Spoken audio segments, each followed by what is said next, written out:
সেই লোককে মেরে ফেলে। একদম বাজারের মধ্যে জনসম্মুখে সবার সামনে এই কাজটি করে সে। এতে মানুষের মধ্যে তার ভয়ের তৈরি হয়, আর এইভাবেই সে দীপক থেকে মালিকে রূপান্তরিত হয়। সিন বর্তমানে চলে আসে। মালিক ঘোষণা করে সে বিধায়কের নির্বাচন করবে। বিধায়ক মালহার এটি জানার পরে সে দাদার কাছে চলে যায় এবং বলে যে মালিক আমার এগেনস্টে বিধায়কের নির্বাচন করবে, আপনি তাকে থামান। দাদাভাই তাকে বলে যে তুমি তার বিরুদ্ধে যাওয়ার সময় বা দাসকে মানে পুলিশ অফিসারকে নিয়ে আসার সময় আমাকে জিজ্ঞেস করেছিলে, তুমি যখন বিপদে পড়ো তখন আমার কাছে আসো।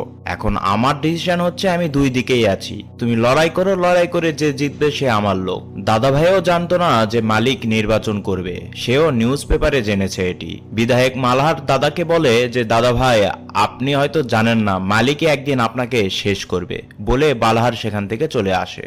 মালিক তার আড্ডাখানায় বসে আছে। বাদনা মালিককে বলছে যে তুমি যদি নির্বাচন করো তাহলে ইলাহাবাদে খুনের বন্যা বয়ে যাবে। মালিক তখন তার বন্ধুকে বলে যে বন্ধু দেখো, বন্দুকের গুলিতে মানুষ তো ভয় পায়, কিন্তু যখন বন্দুকের গুলি বৃষ্টির মতন পড়বে তখন এই ভয় কেটে যাবে। আর